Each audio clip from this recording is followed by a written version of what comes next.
for a week, Yeah. but we used to exchange it with our friends, and in a week we would read Good it. evening, ma'am. Hello, good afternoon. How are you? Fine, ma'am. How are you?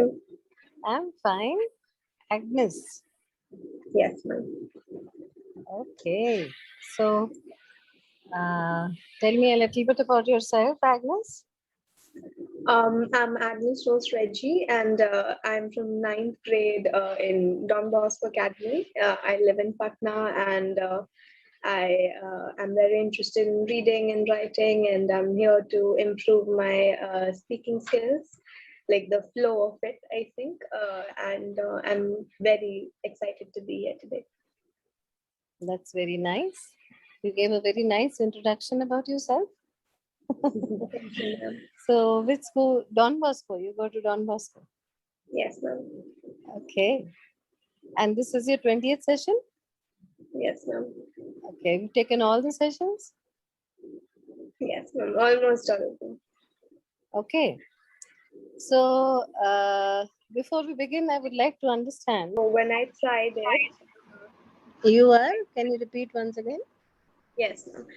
So I'm very interested in literary events. That's what I do for co-curricular activities.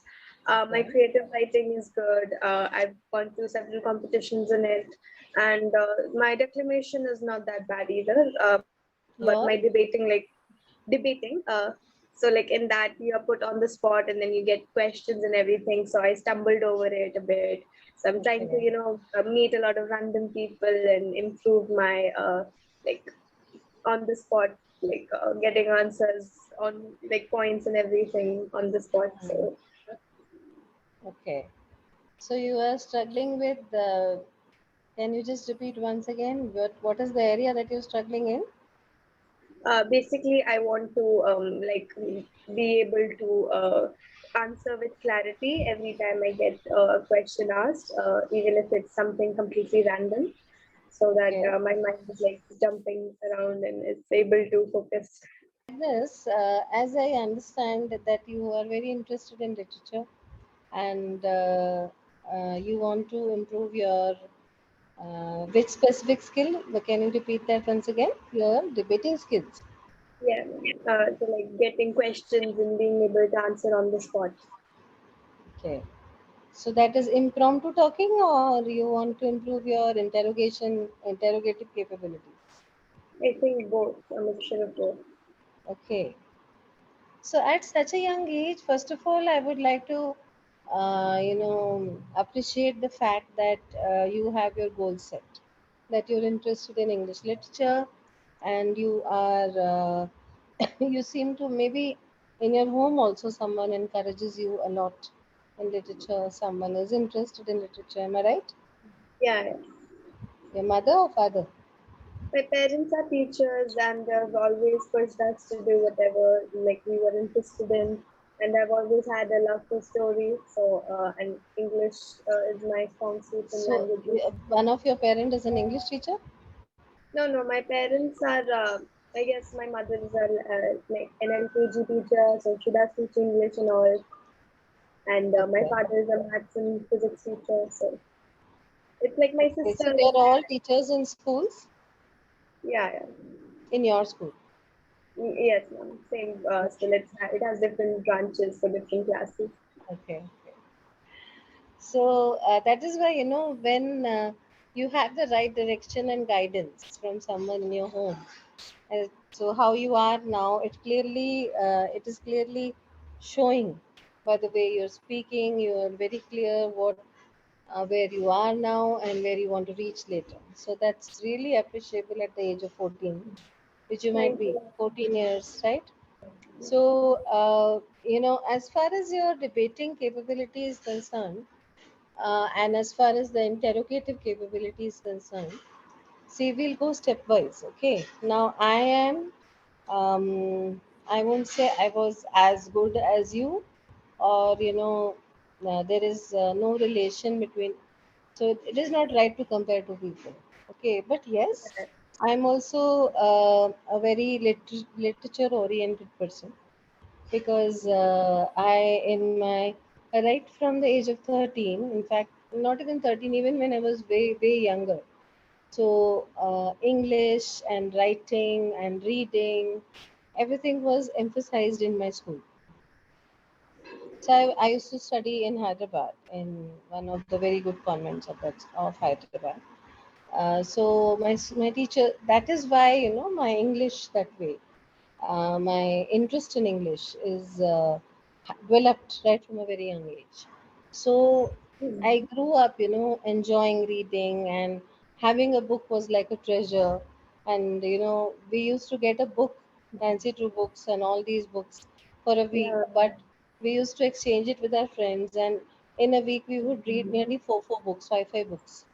So, you know, every week we used to wait for the library period. And otherwise, also at home, also my mother encouraged reading. So I had full wardrobes, shelves full of Tinkle and Champak. So that was ingrained in me at a very young age. So I Mm. see that brightness and that interest towards literature in you. So as I was, so though you may be way ahead, but I see that you see the flower which is going to bloom. So you are like that flower which is going to bloom into literature, into maybe you will reach really high in this field. Really, what you will achieve quite high, quite good goals and very nice goals in the field of literature. So, Yeah. as far as your debating and your interrogative capabilities are concerned, what is the area that you struggle the most in asking questions or in putting your thoughts forward? So like when we are given a topic and then we're given time to think on it, I Mm-hmm. have no issue putting my thoughts down on paper. In fact, last year in eighth grade, I had an like a competition, literary competition. It included all the debating, declamation, creative writing, and all of that. So I took part in creative writing, and I got zonal, and then regional, and then national level. I won gold medal. So I have For creative like, writing. yeah, ma'am.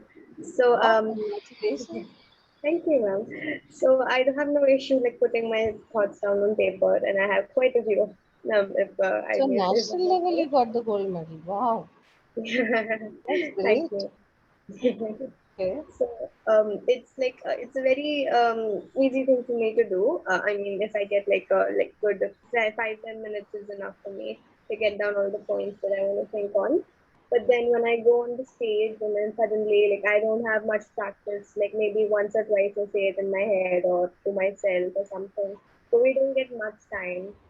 So I mean, putting my thoughts out there in front of many people, or people who I don't know what they're thinking, I don't know them, or I'm just saying it, I'm like stuttering, and like it has improved a lot after 20 sessions. But in the beginning as well, I had issues like how to like put it all. Like if I'm having a normal conversation with a friend or someone, I have no issue.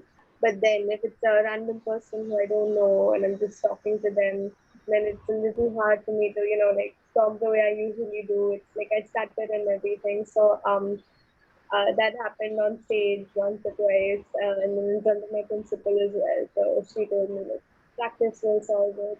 That's all you need. Don't it, but like just practice. So that's when I discovered Clapingo. So, it's basically public speaking, Yeah. stage fear. Yeah, sort of. And also, like when I get questions that are not very clear, I'm like stumbling for what did I even say? What were my points? I like forget So, it. that is questions when your teacher asks in class, or I think in class, if it's certain subjects that I'm very, very comfortable in, like literature or history or something, then I have no issue. Even like biology and everything, but then certain subjects like if it's Hindi or if it's language, because like even in language, even though my grammar is pretty good, like I can't pinpoint where or what, like is it a verb, is it a preposition, and all of those terms and everything. When the label comes up, I have difficulty for that, or if it's a math class or something, then maths? I Maths. have Do you like maths? no. I guess so. It's I a guess so. usual Mostly literature oriented people are never like maths. yeah. I mean, it's a little ironical that my father's a maths and physics teacher and all these two. Like of his children, we're all See, like an smart, arts oriented person. performers. Yeah. I, I feel so happy to see you, Agnes, over here because I see the younger version of me as I was at your age. Because, I was also very literature oriented. Even I had a sense of stage fear. But I'll just give you a small incident how the stage fear went away.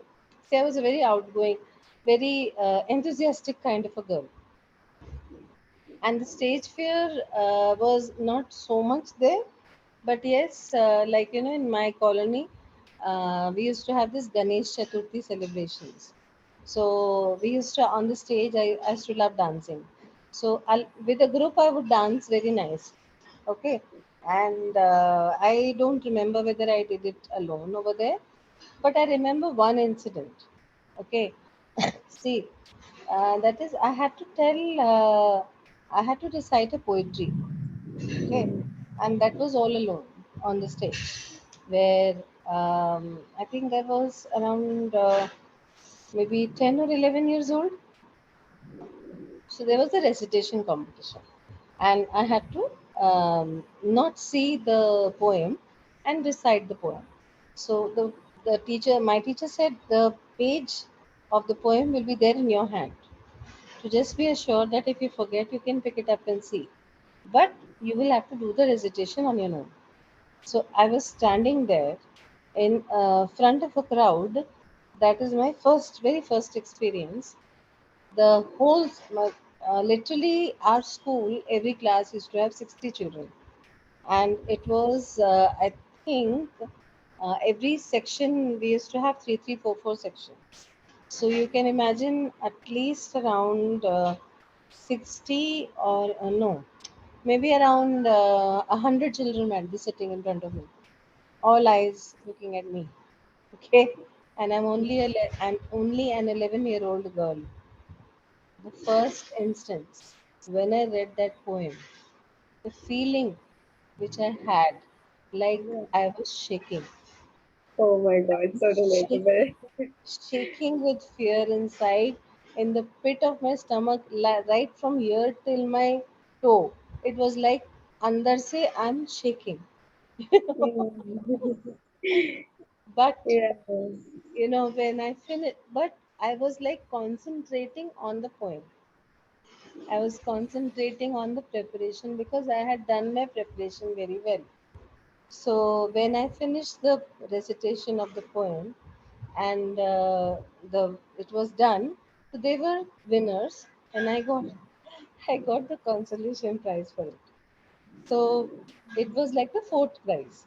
So I can't tell you how happy I was because it was the first time, and Yeah. it is just you just cross over, and after that there was no stopping. Now I am a teacher.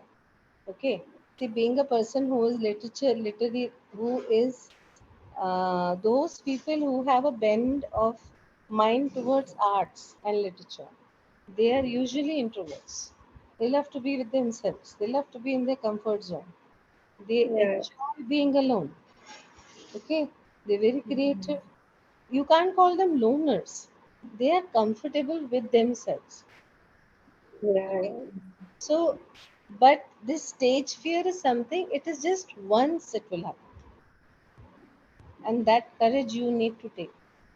Okay, that can come by just take just go on the stage. And I always tell I have taught public speaking to my students.